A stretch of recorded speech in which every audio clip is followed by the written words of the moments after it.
오늘은 스몰리그 마그네틱 스플릿 필터 키트 세트 리뷰해 보도록 하겠습니다. 가시죠.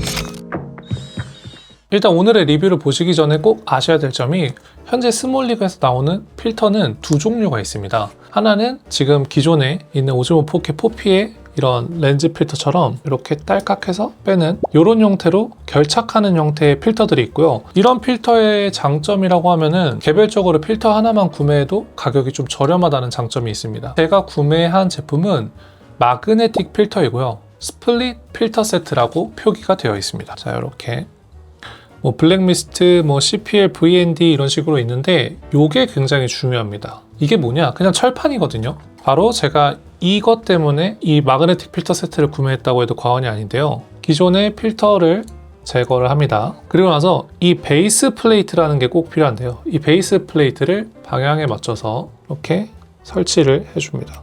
그러면 이런 형태로 설치가 되고요. 참고로 이 베이스 플레이트인 상태에서는 렌즈가 바로 노출이 되어 있다는 점을 알고 계시고 이 점을 꼭 주의해서 사용하셨으면 좋겠어요. 이 상태에서는 내가 원하는 필터를 이렇게 탈착해서 쓸 수 있는 거예요. 블랙미스트 필터를 쓴다거나 기타 필터들을 이렇게 장착해서 편하게 쓸 수가 있습니다. 이 스플릿 키트의 장점은 두 가지가 있습니다. 마그네틱으로 빠르게 필터를 원하는 대로 탈부착할 수 있다는 점이 있고요. 두 번째는 내가 CPL 필터를 끼운 다음에 그 위에 블랙미스트 필터를 끼울 수 있다는, 필터를 2개 이상 장착해서 끼울 수가 있는데요. 지금 보시면 필터 2개가 스태킹이 되어 있는데 여기서 하나를 더 해서 이렇게 트리플 쿼터 버거로 만들 수가 있는데 이 상태에서 한번 전원을 켜볼게요.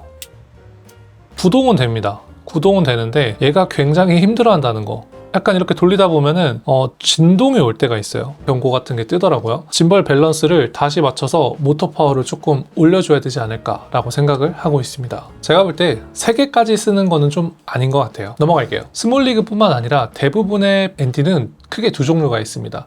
고정형 ND 값이 있는 고정형 ND가 있고요. 그리고 지금처럼 가변형, 내가 ND의 농도를 조절할 수 있는 가변형 ND 필터가 있습니다. 돌릴 때마다 이 어두운 값이 변형이 되죠. 가변형 ND, VND라고 합니다. 근데 제가 VND 필터를 산 데는 두 가지 이유가 있었어요. 일단 첫 번째 이유, 오즈모 포켓 포피가 다 좋은데 조작부가 대부분 이 터치 방식이잖아요. 근데 이게 직관적이라고 생각이 들 수도 있지만 막 급하게 촬영을 하는데 노출값을 변경할 수가 없거든요. 근데 이 VND가 있으면은 이렇게 촬영 중간에도 적절 노출을 잡을 수 있다는 게 꽤나 큰 장점이 됩니다. 거기에 이어서 지금 이 포켓 포피 같은 경우는 광각이랑 준망원 렌즈가 같이 들어있잖아요. 근데 준망원 렌즈가 조리개 값이 좀 더 밝아서 실제로 촬영을 해보시면 더 밝게 촬영이 됩니다. 자동으로 찍는다 이러면은 얘가 이제 자동으로 노출을 다시 잡아주게 되겠죠. 두 렌즈의 노출 값이 다르다는 점을 인지를 하고 있어야 됩니다. 내가 만약에 수동 촬영을 하고 있을 때 화각을 바꾸면 계속해서 노출이 틀어지게 됩니다. 그럴 때 유용한 게 이 가변형 ND 필터입니다. 고정형 ND 필터는 물론 이미지 퀄리티는 조금 더 좋을 수 있지만 VND만이 가지는 장점은 위아래의 ND 농도를 다르게 쓸 수 있다는 게 제일 큰 장점이라고 생각을 합니다. 제가 그걸 테스트샷을 한번 여기 넣어 볼게요. 자, 만약에 이렇게 내가 촬영을 하고 있는데 광각일 때 이 정도 노출을 잡아놨다고 한번 해볼게요. 이 상태로 촬영을 하고 있습니다. 하나 둘 셋, 하나 둘 셋. 여기서 내가 만약에 광각으로 바꾸면 화면이 밝아진단 말이에요. 조리개 값이 밝기 때문이죠. 근데 이때 만약에 내가 VND로 미리 노출을 어느 정도 잡아놓은 상태면 틀었을 때 지금 수동임에도 불구하고 노출이 확 바뀌지는 않아요. 맞춰놓은 상태에서는 이 상태에서 줌을 하더라도 노출이 크게 변하지 않아요. 수동 모드임에도 불구하고 노출이 크게 틀어지지 않는 장점이 있습니다. 일단 이 두 가지 장점이 저는 되게 큰 것 같고요. 일단 이 두 가지 편의성 때문에 저는 VND를 선택했다는 점. 조금 더 VND에 대한 설명을 드리자면 보시면 여기 이렇게 수치값들이 적혀 있습니다. 각각 내가 몇 스탑을 조절할지, 내가 이 수치를 얼마나 어둡게 할지를 정할 수가 있는 거죠. 최대 5스탑까지 노출을 어둡게 만들 수가 있는 VND 필터입니다. 고정형 ND라고 했을 때는 ND 32랑 동일한 거죠. 이어서 푸티지를 보여드리겠지만 ND 1단계 셔터 스피드가 1600이거든요. 자, 이 벽면을 한번 잘 보세요. 벽면 앤 슛. 셔터 스피드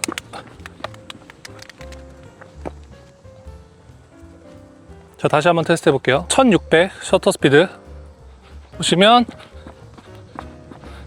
속도감이 좀 덜 느껴지실 수도 있습니다. 1600.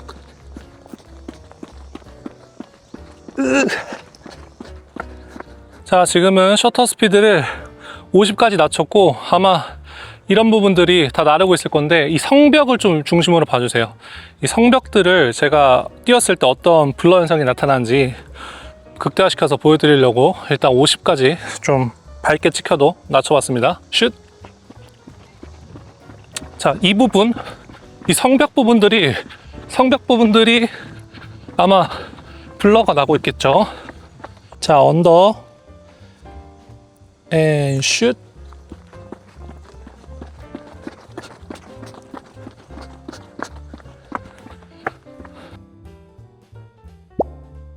이 VND에서 최대 5스탑까지 올려도 결국에 아주 쨍한 야외 환경에서 24프레임을 유지하기가 쉽지는 않았어요. 그만큼 VND의 농도가 조금은 아쉬울 수 있다는 거. 이 오즈모 4K 4P를 활용하시면은 셔터 스피드를 정말 극단적으로 낮추실 수도 있거든요. 이게 안 되는 액션캠이나 카메라도 많은 걸로 알고 있는데 오즈모 4K 4P에서는 요거를 지원을 합니다. 최대 4분의 1초까지 셔터 스피드를 낮출 수가 있는데요. 안 보이겠죠? 예, 안 보이네요. 4분의 1초까지 낮추면은 어떤 느낌이 나오냐면요. 그 홍콩 영화나 이런 거 보면은 막 되게 이렇게 막 혼란스럽게 막 움직이는 그런 장면들 있잖아요. 야간에 한번 그런 컷들을 조금 촬영을 해봤습니다. 약간 이런 느낌의 컷도 만들 수 있다는 거. 셔터 스피드를 이제 뭔가 낮춰가지고 몽환적인 포인트 컷을 만든다거나 하는 것도 할 수 있다. 정말 자전거를 굉장히 밟는 정도가 아니라 그냥 한번 이렇게 발 구르고, 그러니까 정말 느린 속도였다는 건데 잔상들이 이렇게 스쳐 지나가니까 자전거가 좀 빠른 것처럼 느껴지기도 하고 피사체가 되게 혼란스러워 보이는 느낌도 만들 수가 있습니다.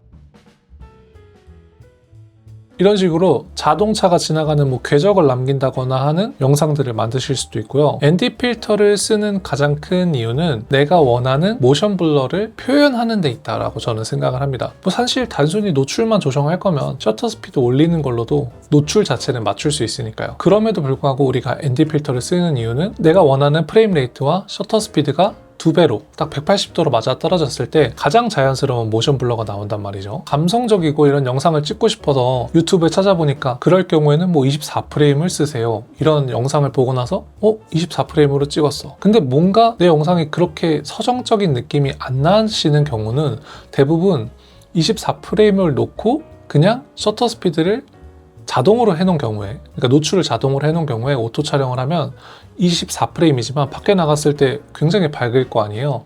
그러니까 셔터 스피드가 쫙 올라가게 되고 풍경이나 이런 것들을 찍었을 때 움직임이 너무 선명하다 보니까 서정적으로 보이지 않게 되는 겁니다. 두 번째는 내가 만약에 활동적인 콘텐츠를 만드시는 분이라면 자연스러운 모션 블러를 만드는 게 중요하다고 생각을 해요. 예를 들면 러닝을 하는 그런 유튜브를 만드시는 분이라면은 내가 달려갈 때 당연히 아까 보셨던 영상처럼 모션 블러가 있어야지 뭔가 빠르게 속도감 있게 달려가는 모습을 보여줄 수도 있고요. 바이크에다가 이런 액세서리 붙여서 액션캠을 놓고 찍는 분이라면은 꼭 ND 필터를 써보셨으면 좋겠어요. 아마 대부분 바이커 분들이 액션캠을 사시면 막 이렇게 속도감 있게 움직이는 영상들을 보고 사셨을 텐데 뭔가 내 영상은 이렇게 좀 밋밋한 것 같지? 라고 하시면 대부분은 그냥 셔터 스피드를 자동으로 놓고 찍었기 때문에 그런 확률이 좀 굉장히 큽니다. 포켓 4P의 그 디로그 같은 경우는 기본 베이스 ISO가 400부터 시작하거든요. 그러다 보니까 어지간한 주간 환경에서는 셔터 스피드가 꽤 높아질 수밖에 없어요. 서정적인 영상이나 좀 속도감 있는 영상을 만들고 싶으시다면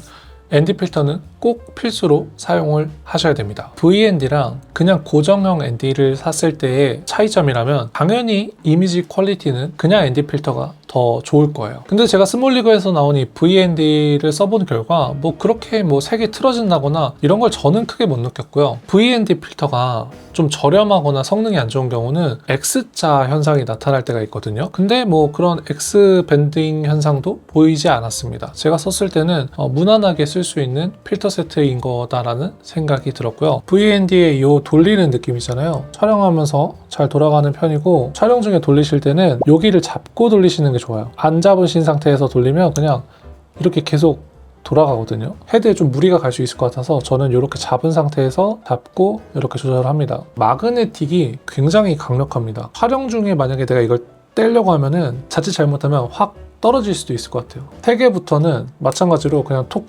떨어지는 편입니다. 최대 2개까지만 사용하시는 게 맞을 것 같고요. 다음은 이 CPL 필터인데요. CPL 필터에 관련된 이야기는 다음 편에 이어서 하도록 하겠습니다. 왜냐면은 지금 이 CPL 필터로 너무 할 얘기가 많고 이 블랙미스트 필터도 할 얘기가 너무 많은데 이걸 한 편에 담아보려고 하니까 거의 뭐 1시간 가까이 좀 나올 것 같아서 요거는 제가 다음 영상에서 만들어서 올리도록 하겠습니다. 다음 영상에서 스몰리그 CPL 필터에 대해서 이야기하면서 CPL 필터의 활용법과 CPL 필터가 왜 필요한지까지 한번 같이 이야기해 보도록 하겠습니다. 도움이 되셨다면 구독해 주시면 좋을 것 같습니다. 감사합니다. 이 CPL 필터가 생각보다 할 말이 많아.